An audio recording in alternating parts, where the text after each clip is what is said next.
quelque part, je suis très ému, comme on dit. Hein. Tu me dis quand tu... Ah, tu tournes. Qui est coquin. Bonjour à tous et à tous, merci d'avoir cliqué sur la vidéo. Aujourd'hui, je suis particulièrement ému, les amis, parce que c'est un projet perso, un docu-fiction qui s'appelle I Am the Spirit et qui n'a pas forcément de traduction en français, si ce n'est Je suis l'esprit. Je vais sortir une série de 3 making-of pour vous montrer les coulisses de la direction photo, de la direction artistique. Et ça va être, je pense, quelque chose qui va vraiment vous intéresser, vraiment vous aider si vous faites du documentaire. Moi, c'est mon premier aussi, mais c'est pas n'importe quel documentaire. Aujourd'hui, c'est sponsorisé par Aputure. Merci énormément à Aputure et on va plonger dans la direction photo, notamment sur l'utilisation des Storm, la 400X, la 1000C, la 80C, sur pourquoi est-ce que c'est des sources qui me permettent d'élever mes prods, parce que le C, ça me remplace toutes les gélatines évidemment, parce que l'application Sidus Link et surtout les amis, le système Blair pour avoir un éclairage face notamment qui va nous permettre de relever des teintes de peau waouh. On tourne à le Z, on tourne à le Z2, à le Z3. Le Z3 qui est le dernier de la sorte d'Ingénieux et qui, j'ai hâte de voir les images que ça va donner. Parce que là on est J0 les amis, demain ça commence et on commence par la Suisse. On fait Suisse, France, Angleterre, France, Espagne, retour à la maison. Et dans 2 mois on part en Inde. C'est une prod et après il y a toute la fiction qui va arriver. Je vous ai dit c'est un docu-fiction. La fiction elle va arriver courant 2026, juin, juillet 2026, quelque chose comme ça. Ça a déjà bien commencé, la prépa. Mais bref, aujourd'hui on parle interview, on parle direction photo. C'est parti pour le château du Lude. Bah oui, on y va. Après il nous reste 3h08 donc on y va. Enfin je veux dire c'est tout droit. Mais après oui, on y va.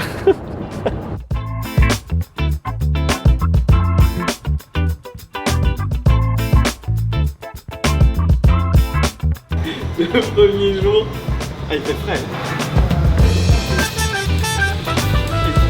Ah, une grosse tute. Je sais pas ce que ça veut dire. Tute, valise, sac. Ah, une grosse tute.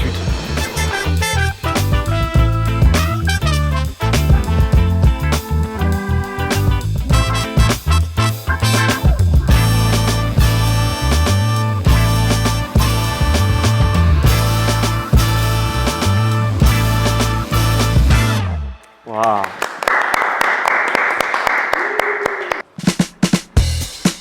Les amis, j'ai l'impression d'être Denis Brognard, tu sais.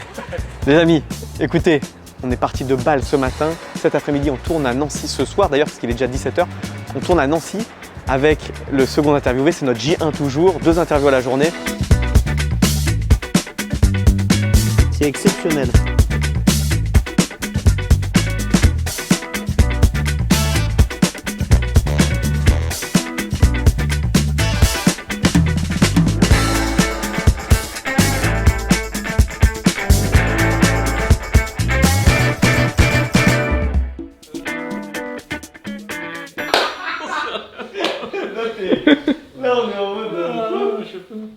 Et c'est vraiment génial, ça, le système de recharge, il est quand même bien. Hein. T'as pas besoin de les sortir, tu branches juste ta recharge avec ta pieuvre ici. Et regarde ça, tu les branches tous comme ça. Hop hop, il faut trouver une prise. Tu sais qui a inventé le zoom? Ouais. Faut que je te l'explique. Ouais, bah oui. Ah ok. Pierre Angélique. Ah, vous avez. Ah bon. Allez, c'est toi, moi. Allez, là, toi, me faire pas la porte au crâne. La preuve que, voilà, on ne triche pas. On fait tout à moitié. Regardez-moi, c'est un cimetière à bestioles ici, là. Je cache la place. T'as le camion qui est plein d'affaires derrière.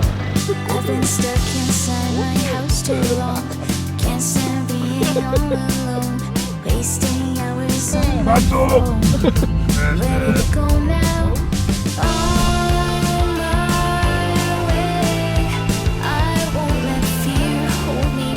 On mange pas.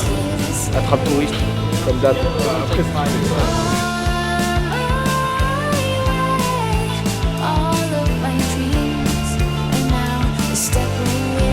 Est-ce que tu sauterais? 9 mètres là, 8 mètres. Ah, du tout. Moi je sautais à 11 mètres, c'était moins haut que ça. Et moi je monte des murs d'escalade et honnêtement c'est pas... Là c'est le gros d'un mur de 8, un 9. Je te jure. Je saute largement. Mais n'importe quoi gros, dis pas des conneries, pas devant la cam.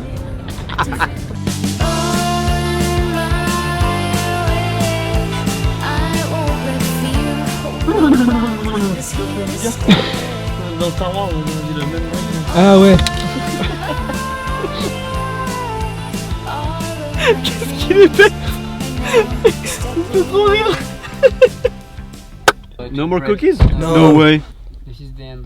This is the end. No, really? Eh bonjour, on est où? On est où, Will? On est à Hever Castle, en Angleterre. Anne Boleyn, 16e siècle, 1538, reine, Henri VIII, bref, les deux sœurs pour un roi, avec Scarlett Johansson. Enfin bref, je fais pas la promotion de mon film, mais c'est vraiment un film sur Anne Boleyn, avec Nathalie Portman, enfin bref. Parce que la teinte, elle va être super précise. Là, on fixe ça à 4000. D'ailleurs, Malo, on fixe ça à 4000. Parce que là, tout est tungstène en mode 2007 dans la pièce. Donc, sinon, l'écart, il va être énorme. Et la Fresnel, elle est vraiment vénère dans mon œil. Mais elle est belle, cette Fresnel. Elle est bien, cette petite Fresnel. La F4, là, ce qu'ils ont fait, c'est quand même propre. Que là, ici, un 150 avec ce genre de dôme, tu vois, une source de 200 watts avec un dôme 150. Ça va, je te dérange pas pendant que... Non mais tu sais les gars... Ah mais les gars du son, ils sont dans un monde les gars. Les gars du son, oui. Bonjour Emilien. Oui, bonjour. Je perds tous mes moyens. Voilà. Ah non, on va pas le piquer de malade quoi, ça va bien être partout.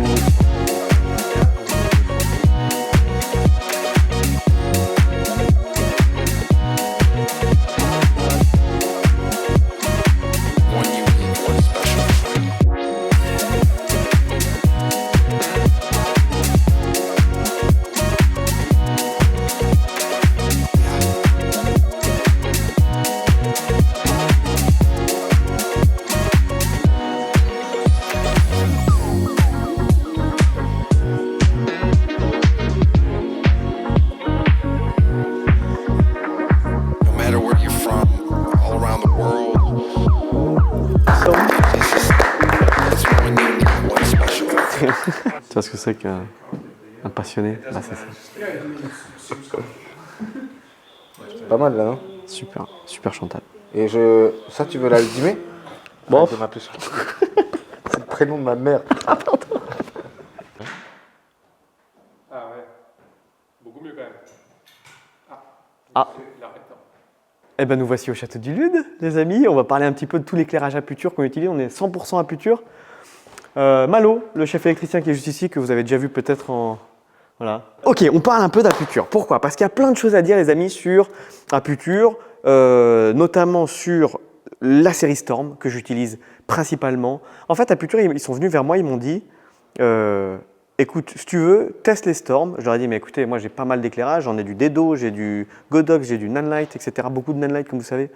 Ils m'ont dit, teste-le, vois avec et tu me dis ce que tu en penses. Je leur ai dit, bah écoutez, challenge accepted, ok.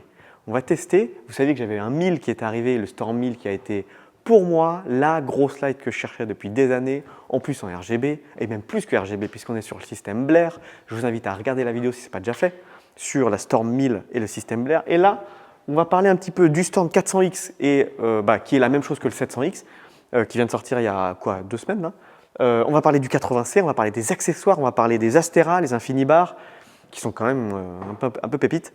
On va parler des minettes, qui pour moi sont les éclairages indispensables pour n'importe quel plan. Sans minettes, je trouve que c'est compliqué. Et viens, on va parler de ça. Regarde le cadre un petit peu. Bon, c'est royal, hein. C'est chicos, parce que de ce qu'on va dire dans le documentaire, les amis, là, c'est quand même chicos. Vous allez voir. C'est quand même extraordinaire. Bah. On a installé un 400X avec une Chimera 150. Dans la Chimera 150, il y a le premier diff qui est un demi, il me semble que c'est un demi, et un full. Ensuite, pour pouvoir faire en sorte de casser les points chauds, évidemment. Si vous avez un point chaud, si vous n'avez pas de full, c'est-à-dire qui enlève pratiquement un stop, vous devez rajouter un accessoire à l'intérieur qui reflète le point de lumière principal pour éviter les points chauds sur les visages. Ensuite, on installe une grid. On ne veut pas que ça bave de partout, ni sur le moyen, ni sur l'arrière-plan. Aujourd'hui, on fonctionne en 2 plans. Ce n'est pas facile d'éclairer 2 plans. C'est pour ça qu'il faut pas mal de découpe de lumière, de matos. Et là, la Steristorm, bah, on s'éclate un peu parce qu'il y a quand même un 400X, deux 80C, un 1000C derrière. Et on va découvrir ça au fur et à mesure. L'avantage du 400X, c'est que si vous ajoutez une Chimera de 150 avec double diff et grille d'abeille, il faut quand même un peu patate parce que si vous avez que 100 watts ou 200 watts, ça va être un peu limite. Surtout dans des grands espaces avec des entrées-jours comme ça, mais qu'ici on bouche, on a la chance d'avoir des volets, on n'a pas besoin de tout borgnoler, sinon on ne serait jamais à l'heure sur le PAT. Et on n'a jamais été à l'heure sur le PAT de toute façon. Mais ici, on a un boom. Un boom, le dernier boom de chez Avenger que je me suis acheté juste avant de partir parce que je me suis dit, comme on est des grandes pièces et que ma DA parfois sur mes compos elles sont très larges dans des grandes pièces, il faut un grand déport qui soit au moins de minimum de 3 mètres et qui, pour pouvoir faire du grand angle quoi, tout simplement. Là-haut, on installe un 80C qui est, je pense moi, une de mes lumières préf parce que le 80C, je ne sais pas ce que tu en penses, on en parlait un petit peu, c'est quand même assez exceptionnel. Hein. Ça se met partout, c'est petit, c'est fin, ça marche bien. Il y a plein d'accessoires entre là, un Dome 40, pareil, double diff et gris, ou des Fresnel. Tiens, regarde sur celle-là, où ici on va pouvoir juste un peu spotter des trucs. Quoi. Vous voyez, sur une cam B qui se situe dans l'axe ici, regarde-moi ça, sur une cam B ici, j'ai besoin d'avoir un arrière-plan qui soit relevé pour la détourer, la détacher, composer un petit peu mieux. Je l'allumerai après pour voir ce que ça donne. Et je pense qu'on va même cutter, à mon avis ça je pense. On va un peu cutter parce que là, il faudrait que, si tu peux me la mettre vraiment dans l'axe avec un rayon qui relève ça aussi. Il faut relever ça. Le mur et les deux, ça va être un peu chaud peut-être. Non ? Si on recule un peu, ouais, si tu ouvres, ouais. Ouais, un truc comme ça. Et après, je pense qu'un petit cutter pour sculpter là. Tu vois ? Et pour être sympa. Faut voir ce que ça donne. Comme ça, on souligne un peu le regard des yeux. Ou si tu la lèves, ça marche aussi. Mais peut-être, ouais, essaye un cutter et on voit ce que ça donne pour avoir le trait de lumière qui souligne ses yeux et son regard. On a fait quelques modifs.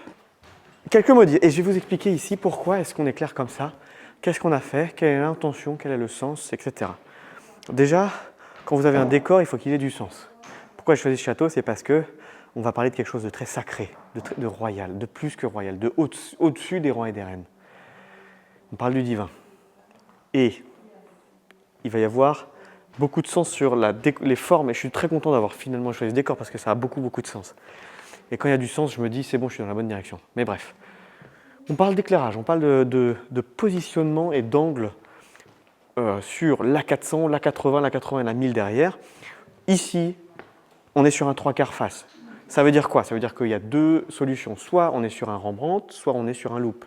Hein, la petite boucle du nez, ça veut dire qu'on sépare les ombres du nez et de la mâchoire, ou alors on les colle. Si on les colle, on a un Rembrandt. Ça veut dire que plus on est en 3/4 vers un profil, on est en Rembrandt, plus on est en 3/4 vers un face, plus on a le détachement des ombres qui va créer un petit loop. C'est un peu féminin, voilà, comparé au Rembrandt un peu plus masculin. Oui, c'est vrai. Moi, je ne l'utilise pas vraiment. J'aime bien le Rembrandt avec un léger ratio de contraste entre la face droite et la face gauche. Pas que ce soit trop fort. Si c'est trop fort, oui pour les hommes. Mais pour des femmes, voilà, un ratio de 2:1 maximum, 2 fois plus de lumière à gauche qu'à droite, pas plus. Ensuite, quand on va faire jouer le chandelier. Pourquoi ? Parce que ça ramène du niveau dans toute la pièce. Et on a besoin de niveau pour éclairer le doré un peu partout autour de nous. Le doré qui est une couleur fondamentale de ce dont elle va parler. C'est pour ça que j'ai choisi cette pièce à la base pour elle. Après on a changé, on s'est dit on va dans l'entrée, il y a le spiral, c'est très symbolique et tout. Et en fait on est revenu là parce qu'il y avait trop de signes qui étaient trop marqués dans cette pièce-là, trop chrétiens. Alors que ce qu'elle va nous parler est quelque chose d'universel, qui intègre toutes les religions et non pas que la chrétienté. Bref. Donc le chandelier, si on joue, il va falloir le simuler. Donc on va faire jouer un 80C en top avec ce dôme, cette mini chiméra là. Je voulais peut-être aller sur un cross, mais en fait c'est plus intelligent de le faire jouer directement en contreface. Et maintenant si on parle de l'arrière-plan, on a un rayon de lumière qui passe à travers la porte, qui va venir renforcer le côté gauche de la pièce.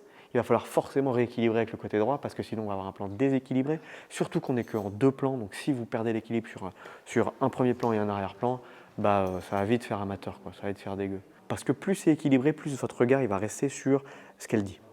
Si c'est déséquilibré, vous allez le sentir en fait. Et votre regard il va se porter sur il manque quelque chose, même si vous ne savez pas ce que c'est, même inconsciemment.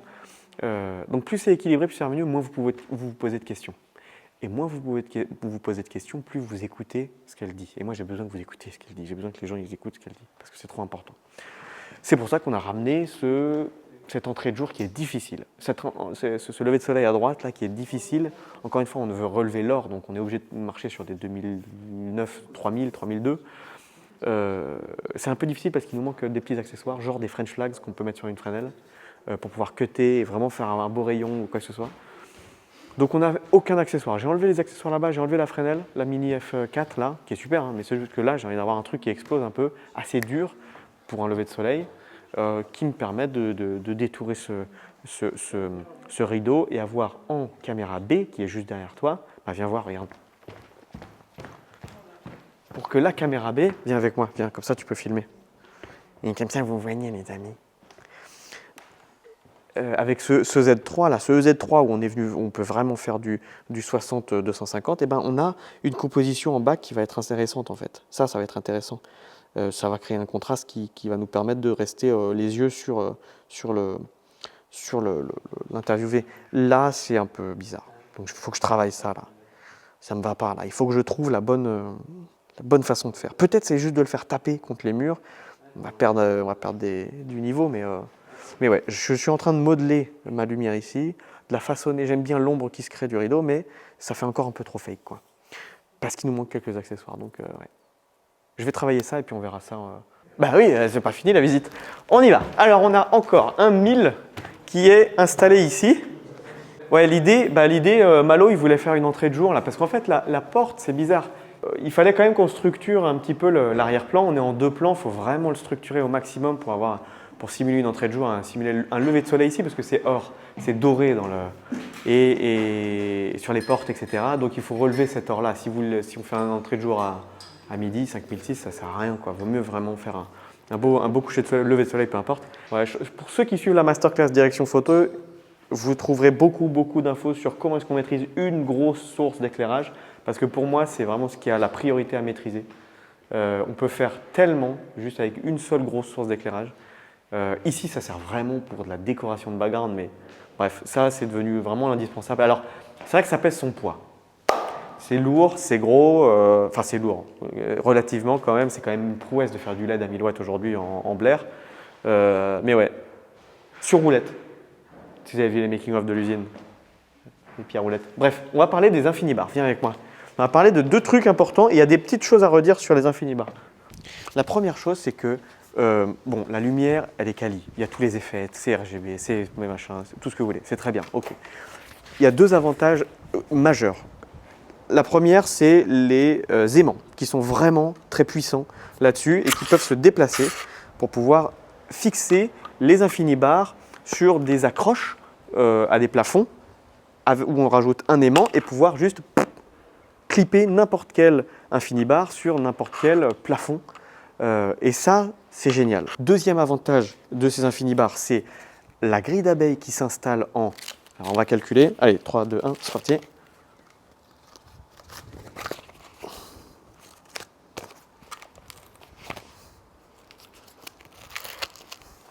Voilà, c'est pratique, c'est bien. Ensuite, on a les minettes. Regarde-moi ça. Hop, et bien ça c'est pareil sur les minettes. Vous avez ici un petit plugin, enfin un petit plug qui permet de recharger directement la caisse sans l'ouvrir. Vous avez juste un on-off ici, pam, pam, qui permet de recharger en simultané les 8 minettes qui sont toutes aimantées. Hop, là, hop, hop. Hop, les grilles d'abeilles, etc. Ça, les minettes pro, je vous le dis, si vous avez un achat à faire, c'est ça. Indispensable. Sur tous les tournages, pour simuler d'ailleurs, je préfère utiliser des minettes pour remplacer des ampoules de lumière de jeu que des bulbes. Les bulbes, que ce soit Aputure ou Nanlite, peu importe, ou n'importe quelle marque de bulbe, les minettes, ça a une durée incroyable. Même si ce n'est pas rond, bah, avec la diff, vous envoyez quand même un éclairage à 180 degrés. Ça se pose très bien dans des abat-jours. Dans toutes les lumières de jeu qu'on travaille, on n'utilise que ça. Ça se pilote à distance. C'est sur l'application Sidus Link qui est vachement bien, mais qui a trois petits... Là, on a découvert 2-3 petits trucs. Des fois, on ne voit pas le temps restant de batterie sur les éclairages. Bon, c'est des mini bugs d'application, quoi, mais toutes les applications, c'est un peu pareil. Le temps de chargement est réduit comparé à d'autres. Non, c'est bien, il n'y a pas eu de problème, hein, Malo. Non, c'est bien, il a bien kiffé. Il aime bien. De toute façon, il travaille que sur Aputure, lui, donc il aime beaucoup. Et voilà. Et ce qui est bien, c'est qu'on a vraiment beaucoup d'accessoires comme des Magic Clamp, on a des Spigot, on a... Ça, c'est quoi? J'ai jamais utilisé ça. Tiens, Malo, c'est quoi ça? T'as vu? En fait, il y a un autocollant. Ah bon? Tu l'ouvres, tout ça, tu le colles. Et tu vas coller ta minute au sol. C'est vrai? Mais non. Ah bah stylé ça, c'est utile. Bon, il y a une... Je pense qu'il faut en mettre 2 par minute pour que ça tienne. Deux par minute. Ouais, ça veut dire qu'une fois que tu l'as fini, tu peux plus le réutiliser. C'est du concevable. Bah, je sais pas. Ah mais trop bien. Mais ça veut dire qu'il faut trouver des trucs inventés quoi. Ok. Non, ou alors tu vois sur des rideaux. Ah, c'est cool. Tu dois pouvoir supplémenter de chacun de côté sur les trucs. Ah peut-être. Ah t'as des diffs, regarde, t'as des diffs en plus. J'utilise depuis le début. Ah bon? Ah mais c'est trop bien. Et tu peux rajouter ça au-dessus? Ouais, et tu peux même, regarde, Même la grille? Oh! tu peux même faire, si tu veux, du Ah ouais, ultra doux. du méga diff. Voilà. Voilà, Ouais, tu peux le faire. ouais, stylé. Et tu peux rajouter une grille d'abeilles. Tu peux tout rajouter. Ah ouais, et tu peux rajouter ça? Ah ouais. Moi, ça Tu peux te faire des combos. C'est génial. C'est stylé quand même. Tu peux faire 10 grilles d'abeilles, 10 grilles d'abeilles, 10 grilles d'abeilles. Bah voilà, ça c'est vraiment... Non, exceptionnel. Je vous mets tous les liens dans la description si ça vous intéresse. Maintenant, vous savez ce que je vais vous parler les amis? Je vais vous dire un truc. Quand vous avez des éclairages, quand vous avez des lights, c'est très bien, c'est très beau. Mais si vous n'avez pas des accessoires indispensables pour découper la lumière, pour ajouter tous les accessoires indispensables à des sources comme ça, du style des poids, des Apple Box, des... j'en sais rien moi, plein de trucs, et ben c'est compliqué. Donc, dans la prochaine vidéo, je vais vous parler d'une nouvelle collaboration que j'ai faite avec une marque. C'est tout nouveau, c'est tout récent. Ils m'ont dit, tiens, teste, pareil, comme Aputure, teste, c'est cadeau. Vois ce que tu en penses, si ça te plaît, merci de nous mettre en avant. Je vais vous en parler. Ça change beaucoup de choses sur ce tournage-là, mais surtout sur le prochain, où on va partir en Inde en février. Et j'ai hâte, j'ai trop hâte de vous en parler. T'as des questions, mon cher Will? C'était parfait. Ah bah écoute, je suis en forme ce matin, on a dormi 5 heures, ça va largement, parce que quand on est des vrais gourous, tu vois Will. Non, je vais pas vous parler du documentaire parce que ça c'est les gens qui vont faire à notre place. Un petit thé? Grave. Allez.